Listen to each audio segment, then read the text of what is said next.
All right, so this is my presentation. The Truth Behind Vitamin and Dietary Supplements by me, obviously. First up, I'd like to start out with the overall point of the argument, which is that vitamin and dietary supplements are unbeneficial to one's health or can even be harmful. Therefore, choosing a well-rounded diet is a much better option for Americans when looking for a way to stay healthy and live long. Over to the right here, you can see that I created this little visual image back from our visual PSA assignment, which is the longevity or expiration with the well-rounded diet of fruits and vegetables on one side compared to supplements on the other side. And then you've already seen this, so I'm not going to spend too much time on it. Next up, I'd like to start out with reason number one to support my overall argument, which is that supplements are not beneficial to one's health, despite what many Americans may think. So it's the belief of many Americans, especially those over age 65, that they are doing something good for their health by taking a supplement. They believe they're reducing their risk for heart problems, mental decline, and more. However, numerous studies have proven that this is not the case. Here's an example of some facts from a few studies by Hopkins Medical Institute that support this. This is an analysis of over 450,000 people, finding that multivitamins did not reduce the risk for heart disease or cancer. Another study tracked the mental functioning and multivitamin use of nearly 6,000 men for 12 years and found that multivitamins did not reduce the risk from mental decline or memory loss. And finally, a 2017 paper from the Nurses' Health Study found that multivitamins did not decrease the incidence of stroke, which is another common held belief by elderly Americans. Next up, we have reason number two is that supplements have actually been shown to bring negative health impacts. So besides being useless, vitamin and dietary supplements can also bring many negative health impacts. The reasoning behind this is that many people don't actually need the nutrients from these supplements. And when our bodies get too much of something they don't need, then they can have adverse reactions. Next, I'd like to start with a breakdown of the health implications. There are 5 big ones: increased risk of cardiovascular complications, increased risks for specific gastrointestinal cancers, increased risk for prostate cancer in men, various types of other cancers, and increased cancer risk overall, and finally, negative impact on BMI and overall dietary behavior. The first negative health implication is the negative effects that supplements can have on cardiovascular health. In a 2020 issue of the Harvard Health Letter, there was an article that detailed the negative cardiovascular impacts that arise when consuming 2 specific types of supplements, those being vitamin D and calcium. In this issue of the well-respected periodical, it was revealed that vitamin D supplement overuse has been linked to heart disease.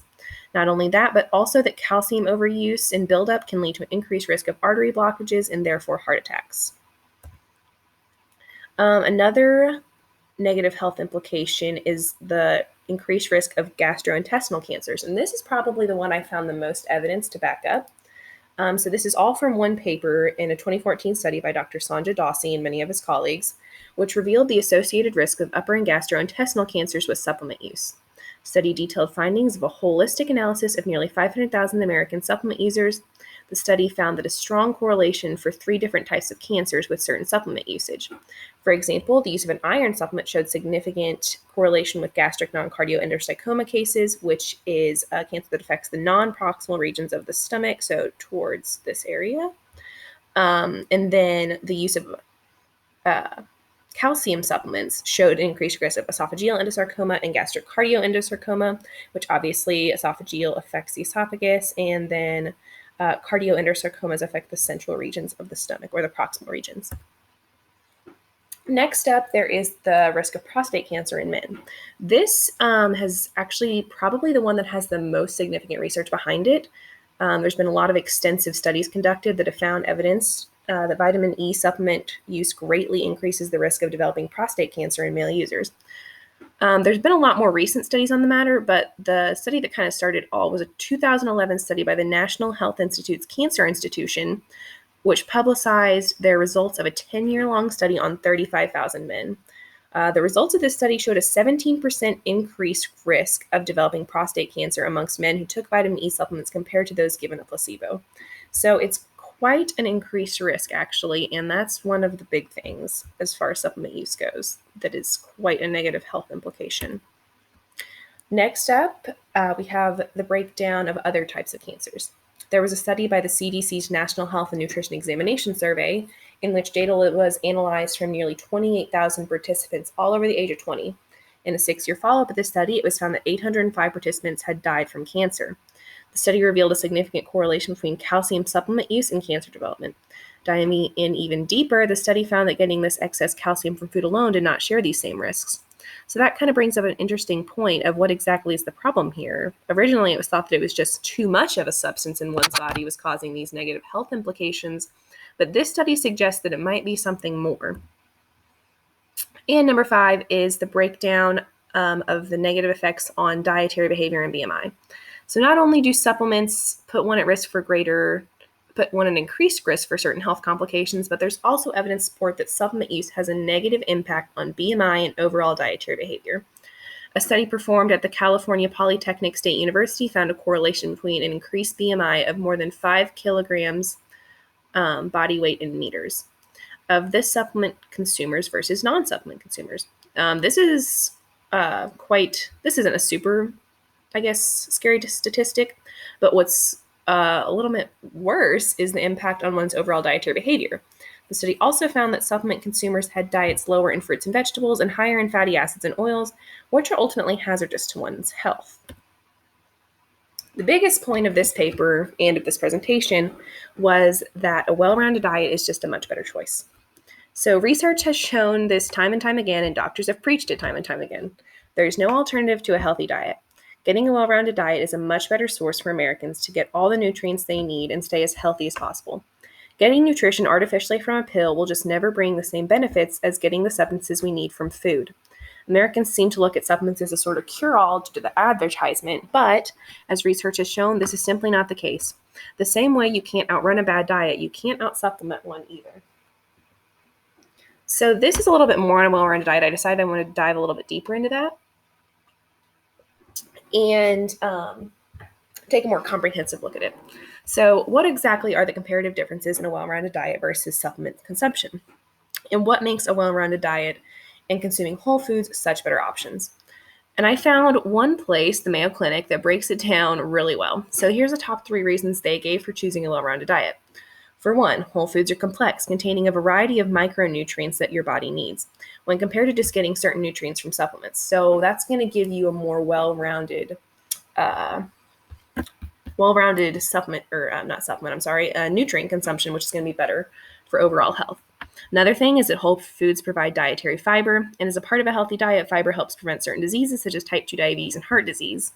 A little more on that, if you remember from earlier in the presentation, it was shown that certain supplements actually increase the risk of heart disease, whereas eating whole foods, which provide that dietary fiber, decrease that risk. And finally, many whole foods are also good sources of antioxidants, substances that slow down a natural process leading to cell and tissue damage. It isn't clear that antioxidant supplements offer the same benefits as antioxidants in food do. Not only that, but some high-dose antioxidant supplements have been associated with health risks. So, as you can see, that's a pretty severe issue. Next, I'd kind of like to touch on the other side of the argument a little bit. So those who disagree with this stance on supplement use may say that some people actually do need supplements, and to that I would say they're absolutely right. There are most certainly cases in which people need a supplement of some sort. People with extreme deficiencies or health conditions that make it difficult for them to get their required nutrients do require a supplement in order to have a healthy life. Additionally, it's important to note that most pregnant women should be consuming a doctor-recommended supplement because it's difficult to get the required amount of nutrients from food alone during gestation. However, the key difference here is that these people who may need supplements should be taking doctor-recommended and prescribed supplements rather than commercial or over-the-counter ones, which are the main discussions here. Certain conditions do require targeted supplementation, and one should consult their doctor if they believe that this is a course of treatment that they may need. However, self-diagnosis and self-treatment with supplements is never a good idea due to the adverse health effects that could be brought about with commercial supplements. Lastly, one should be aware that even with certain cases where supplements may be required, doctors will also recommend changes in diet in order to accommodate, because getting nutrients from whole foods will always be better than getting them from a pill. All right, so to wrap it up, in conclusion, it can be seen that it is not only the overwhelming advice of medical professionals, but the fact has been backed up by various studies. Supplements are not the solution. They are not only unbeneficial, but they have been proven to produce harmful effects. Not only that, but they will never carry the same health benefits as the well-balanced diet. The evidence is clear. Supplements are not the key to longevity and health, but a good diet and lifestyle are. Always consult a doctor before starting any sort of supplement regimen. And remember that the best way to stay healthy is to take care of your body with a well-rounded diet packed with natural nutrients. And that's all on that.